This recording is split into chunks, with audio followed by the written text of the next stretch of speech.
hit exit again. Go down. Go into. I don't know what to do.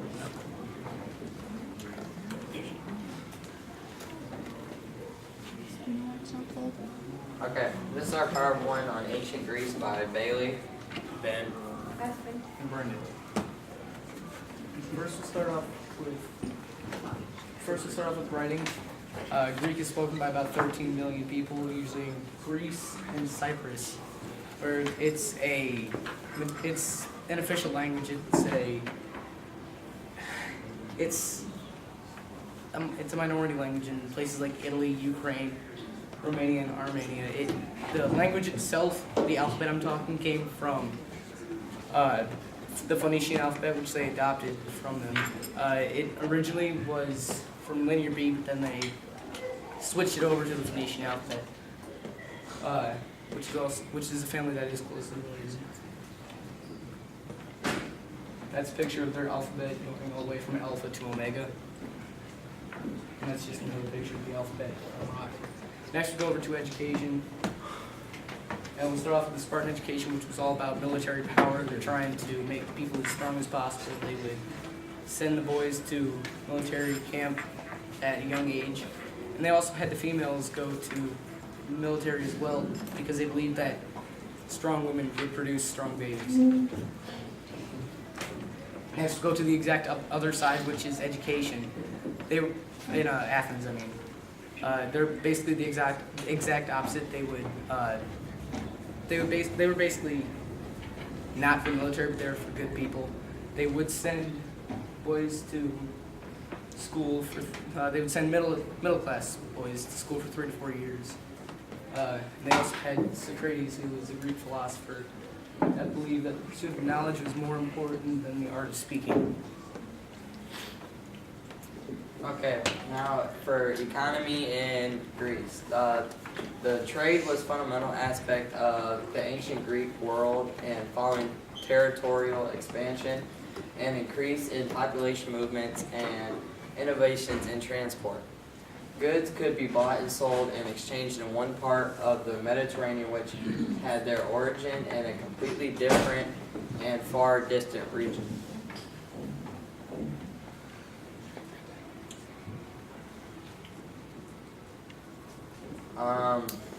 Greek olive oil is exported throughout the world.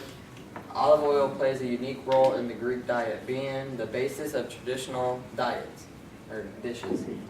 Greece is the world's third leading producer because many precious metals from which early coins were made fall into the second category. Now, you need to have a good education to have a good understanding of economy, of government. Greeks created/developed many government styles that are used currently. Ruled by a monarchy used in Corinth. Ruled by a small group oligarchy used in Sparta. Ruled by civilizations, democracy used in Athens. Different city-states were ruled by different forms creating fights. Pericles, Aristotle, Plato, and Socrates. Plato was a philosopher and a mathematician. He is an influential figure in philosophy, and his family had history and politics. Socrates was a Greek philosopher. He was credited for being one of the founders. He is a figure known through the accounts of classical writers. Pericles is arguably the most influential Greek statesman. He had such a strong influence on Athens society, and Thucydides claimed him as the first citizens of Athens. Aristotle was the first to develop a formalized system for reasoning. He tried to escape prosecution, so he fled to Ebola, but he dies anyways by stomach illness. These are just some pictures. The government, great cool. Next we'll go to culture. They use cuneiform as their first form of writing. They're really into the arts. That was one of their main passions. If they weren't discussing politics or doing anything with the military, they'd go to places like a theater for entertainment. They'd have a body blanket as clothing. It would cover the upper and lower body. It was about the size of today's average blanket. They made their living from farming. They often had land outside the city where they got their products from. They were very good at farming because their land was very hard to farm on. These are just a couple of pictures of their culture. The body blanket and some writing. Okay, now we're on to geography. Culture is greatly affected by the geography of the land. Greece is a peninsula that extends southward from Europe into the Ionian, Cretan, Thracian, Cretan, and Mediterranean seas. There are over 1,500 islands that are part of Greece's landmass. The two largest are Crete and Evia. Greece is one of the most mountainous regions in Europe. The Pindus mountain range runs right down the middle of the country. The highest point of this mountain range is Mount Olympus, which is over 9,000 feet tall. Legend says that that's where all the Greek gods live. The map of Greece. For Greece's religion, the ancient Greeks were deeply religious people, and they worshipped the gods with superhuman qualities and strengths. The Greeks was ruled by a small group of powerful gods called the Olympians. Their names were Zeus, Hera, Poseidon, Demeter, Athena, Ares, Apollo, Artemis, Hermes, and Aphrodite. But Poseidon preferred to live in the water.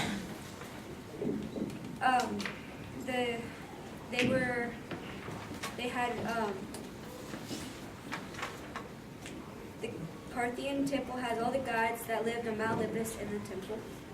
There were statues of them. Further, the goddesses' impacts on Greece was that they were involved in people's everyday life decisions. They believed that the gods controlled nature and their choices. They built monuments and statues to honor them. And the way they speak to the gods was that they would go to a priest and they would give the message to them in a riddle, which was usually misleading, and they would translate it.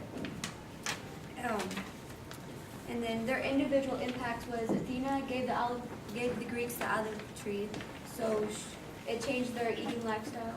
Zeus is considered the explanation of the creation of the world, and Poseidon was an impact on sailors and fishermen, and they really worshipped him.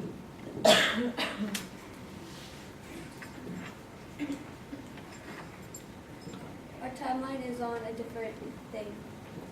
I want to connect. The Greeks besieged the Troy for 10 years, and the Trojans were defeated when the Greeks sacked the city and took Helen of Troy.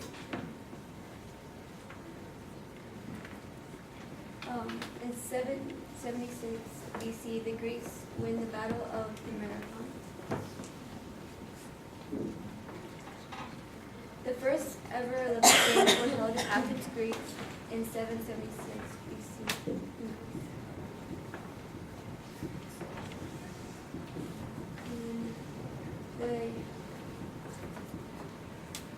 The alphabet.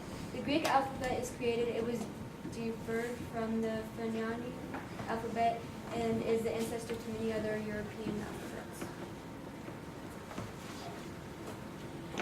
Draco's Code of Law is introduced in 621 BC.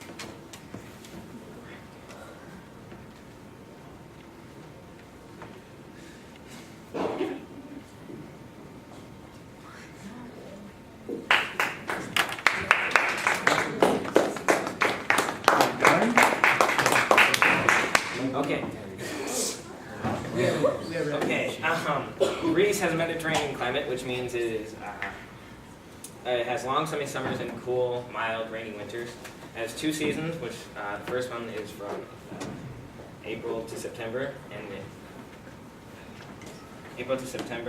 And July is the hottest month of the year with an average temperature of 85 degrees. The second is from October to March, and these are usually mild and rainy in the winter type months. January and February are the coldest with a mean temperature of about 5 to 10 degrees Celsius. Now that's the end of our